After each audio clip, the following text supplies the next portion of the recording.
Freemasonry is a secret fraternal order that has existed for hundreds, arguably thousands of years, and is now operating in most every country in the world. Masonry promotes itself as a philanthropic club for men of morals, and they perpetuate this image through members of the first three blue degrees. 97% of all Masons fall into this category, and they are often upstanding citizens, pillars of the community who truly are charitable and benevolent. However, the higher degrees, the inner circle of world Freemasonry, use the society's worldwide influence to advance their control. Acharya S. wrote, "Although the Brotherhood of Masonry appears to be relatively new, it is in reality the oldest continuous network on the planet, dating back many thousands of years, beginning when stones were first dressed. Masonry today has a generally sinister reputation because the people suspect that this powerful brotherhood has been manipulating and exploiting them. However, the average Mason has never been in the know and is therefore merely a member of a social club. Nevertheless, the higher-ups have indeed had their hand in creation on this planet on a large scale for a long time. The Masons are there, perpetually hidden behind the scenes, leaving clues to their existence as a brotherhood, some of which are evident yet still not seen. For example, the biblical Nimrod, the king who built the Tower of Babel, is considered the first Mason." Jim Marrs wrote, "The ongoing connective tissue between the modern and ancient secret societies has been Freemasonry, which existed as a formidable force long before certain lodges became illuminized. During the late Middle Ages, when any opposition to the Holy Roman Universal Catholic Church was forced deep underground, among the only organized groups able to move freely throughout Europe were the guilds of stonemasons, who maintained meeting halls, or lodges, in every major city. The Masons, who traced their own secret knowledge of architecture and building back to Egypt and beyond, were essential in the construction of Europe's churches and cathedrals. They were the direct descendants of early guilds of Masons which existed both in Egypt and Greece, and utilized esoteric construction techniques in their craft. These techniques had been passed down through the sects and mystery schools, and some continue to confound modern builders. Freemasonry evolved over the last 1,000 years from the Knights Templar, and before that traces its roots to ancient Egypt, the Egyptian mystery religion, and esoteric schools. Some believe the original Masons were the builders of the pyramids, or that they hold the secrets of those early master Masons. Freemasonry is not, however, merely a builders' and stoneworkers' guild.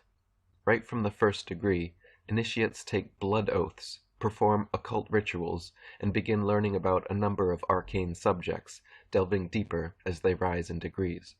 Some of the subjects studied and practiced include astrology, consciousness, magic, tarot, Kabbalah, the Tree of Life, sacred geometry, divination, scrying, theosophy, numerology, symbology, alchemy, hermeticism, the chakra system, auras, energy bodies, astral projection, out-of-body experiences, kundalini, geomancy, Masonic occult history and philosophy, metaphysics, epistemology, secret handshakes, and secret gestures.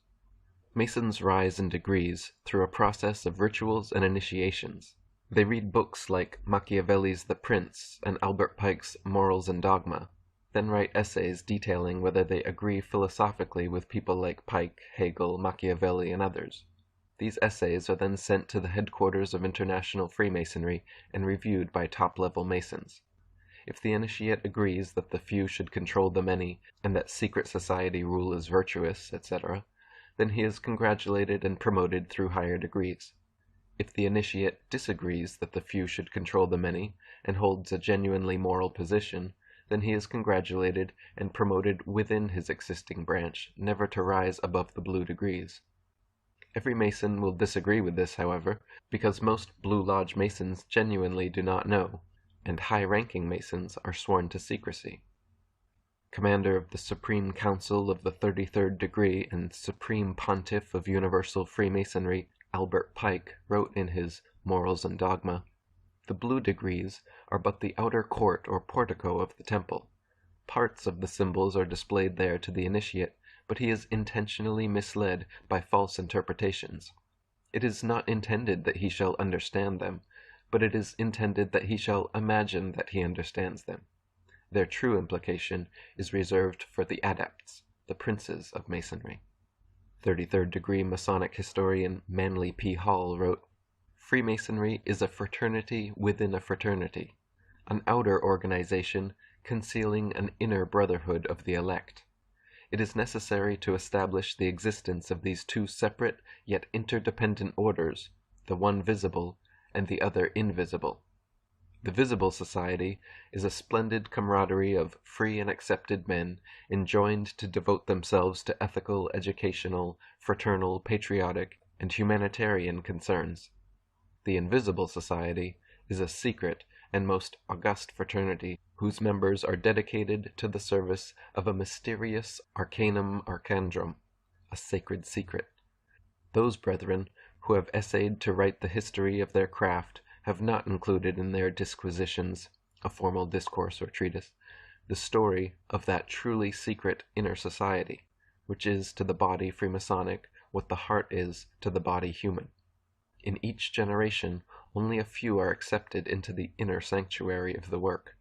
The great initiate philosophers of Freemasonry are masters of that secret doctrine which forms the invisible foundation of every great theological and rational institution." The process from a 1st to 33rd degree Freemason may take 10, 20, 30, or more years, but is not based on time. The way initiates rise degrees is through invitation by members of a higher degree. This is the nature of all secret societies. The only way to get ahead is by appeasing those ahead of you. It is through this bootlicking pyramid structure that the few bloodline elite at the top control the many at the bottom. Then, by issuing lords, knights, and vassals of various degrees along the way to do their bidding, the royals essentially control all facets of this worldwide brotherhood. Manly P. Hall wrote, "The initiated brother realizes that his so-called symbols and rituals are merely blinds fabricated by the wise to perpetuate ideas incomprehensible to the average individual. He also realizes that few Masons of today know or appreciate the mystic meaning concealed within these rituals." Jim Mars wrote, "The invitation-only 33rd degree is the highest publicly known degree. The vast majority of members look upon their affiliation with Freemasonry as little different from joining the Lions Club, the Optimists, or the Chamber of Commerce. And from their standpoint, this is true. Even Masonic literature makes clear that only those initiates who progress beyond 33rd degree status are educated in the group's true goals and secrets. This hierarchy is readily admitted by Masonic authors. There has always existed an external, elementary, popular doctrine which has served for the institution of the masses who are insufficiently prepared for deeper teaching," wrote Mason Wilmshurst. "There has been an interior, advanced doctrine, a more secret knowledge, which has been reserved for riper minds, and into which only proficient and properly prepared candidates who voluntarily sought to participate in it were initiated." The highest known formal degree of Masonry is the 33rd degree. This title has been held by many world leaders and important names in modern history. The following U.S. presidents were known to be Masons, many of them 33rd degree: Washington, Jefferson, Madison, Monroe, Jackson, Polk, Buchanan, Johnson, Garfield, McKinley, Roosevelt, Taft, Harding, Roosevelt, Truman, Ford, Carter, Reagan, Clinton, both Bushes, and Obama.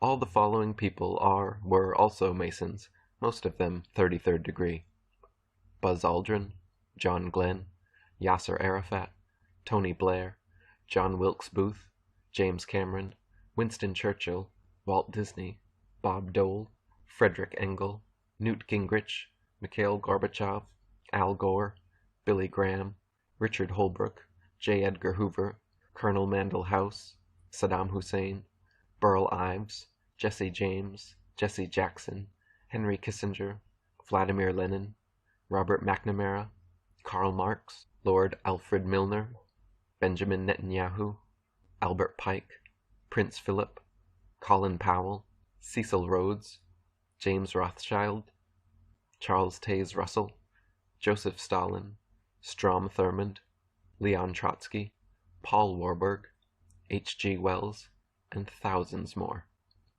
Tex Mars wrote, "When we examine the historical record of the world's most despicable mass murderers and revolutionaries, we find that almost all of them were members of Freemasonry and other secret societies of the Illuminati. Robespierre was a Freemason, Weishaupt was a Freemason, Napoleon was a Freemason, Lenin was a Freemason, Stalin was a Freemason, Truman and Roosevelt were Freemasons, Ariel Sharon is a Freemason, Bill Clinton is a Freemason, Fidel Castro is a Freemason." Traditional history insists that the Revolutionary War was fought over the British monarchy's unjust taxation of America. While this is true on one level, it is also true that the leaders of the American Revolution, the signers of the Constitution and Declaration of Independence, were all descendants of British aristocratic bloodlines, and most of them Freemasons. Manly P. Hall wrote, "Not only were many of the founders of the United States government Masons, but they received aid from a secret and august body existing in Europe which helped them to establish this country for a peculiar and particular purpose known only to the initiated few." David Obeson wrote, "The very struggle for independence seems to have been directed by the Masonic Brotherhood, and some historians insist had even been started by them." Graham Hancock wrote, "Freemasonry was the driving force behind the ideals and tenets of the American Revolution. What is less well known is the fact that there was a very close connection between the French and American Masonic lodges at that time. In those days, Freemasonry in America was regulated by United Grand Lodge in England, which appointed provincial Grand Masters in various regions of the North American continent. Before the Revolutionary War, the New World of the Americas lacked unity and autonomous identity. For almost 300 years, there was no military, constitution, or federal government. Then, within 2 short years, the snap of a historical finger, America had Continental Marines, Continental Congress, and the Articles of the Confederation. With the Declaration of Independence, the British colonialists, or Americans, officially separated from the British nationalists. Freemason and bloodline General George Washington became first President of the now United States of America, and royal rule of America switched from overt to covert. Royal and secret society rule had not changed, only the perception of governance changed, while the same DNA stayed in office. Instead of peasants well aware of their plight, knowing the monarchs and emperors oppressing them, we became peasants who actually believed we were born into a free and open system." Jim Mars wrote, "Freemasonry, the oldest and most powerful secret society in the history of the world, had planted firm roots in early-day America and even played a significant role in the American Revolution. It played an even greater role in the subsequent French Revolution, which initially was greeted with great joy and approval in the United States. The number of Masonic lodges grew and membership increased. By 1826, it was estimated that Masons in the United States numbered nearly 50,000, mostly educated and professional men. But in that year, one Mason broke ranks. It became known that a Captain William Morgan of Batavia, New York, was planning to publish a book revealing the secret symbols, handshakes, oaths, and purposes of the Freemasons. Morgan, a 30-year member of the order, wrote, "The bane of our civil institutions is to be found in Masonry, already powerful and daily becoming more so. I owe my country an exposure of its dangers." Before the book could be printed, Morgan and his publisher were kidnapped in Batavia. Irate friends and neighbors pursued the kidnappers and managed to rescue the publisher, but Morgan was not so fortunate. He was never seen again. Years later, a Mason named Henry L. Valance confided to his doctor as he lay dying that he and 2 other Masons had dropped Morgan into the Niagara River. Valance said since that night he had suffered from a guilty conscience, the mark of Cain, and sought absolution for his sin. If you listen to Hollywood's Masonic adventure movie National Treasure, then 6 of the founding fathers were Freemasons. If you read various Masonic websites, they tend to admit 9 to 13 were Masons, but the truth is that the majority of the founding fathers were high-ranking Masons. David Icke wrote, "Of the 56 signatories of the American Declaration of Independence, at least 50 were known to be Freemasons, and only 1 known not to be." Ralph Epperson wrote, "The Supreme Council of the 33rd degree of the Scottish Rite of Freemasonry has told the student that 13 of 39 original signers of the Constitution were Masons. It is also interesting to note that there were 39 signers, exactly 3 times the Masonic number 13. 13 is an important number to the Masons. There are 13 degrees in York Rite Freemasonry, and there just happen to be 13 original colonies, including New York. New York is known as the Empire State, with the Empire State Building. But whose empire? Who's the emperor? Perhaps the York Rite Freemasons could tell us. 13 Masons signed the Constitution, along with 26, 13 times 2, non-Masons, making the 39, 13 times 3. There also just happens to be 39 members of the Rockefellers' Bilderberg Inner Circle, and 39 floors in Rockefeller's United Nations building. The majority of the U.S. Founding Fathers, the Senate, and the Presidents have been Freemasons, but those who were not usually had nothing good to say about the organization. President John Quincy Adams wrote, "I do consciously and sincerely believe that the order of Freemasonry, if not the greatest, is one of the greatest moral and political evils under which the Union is now laboring, a conspiracy of the few against the equal rights of the many. Masonry ought forever to be abolished. It is wrong, essentially wrong, a seed of evil, which can never produce any good." President Millard Fillmore wrote, "The Masonic fraternity tramples upon our rights, defeats the administration of justice, and bids defiance to every government which it cannot control."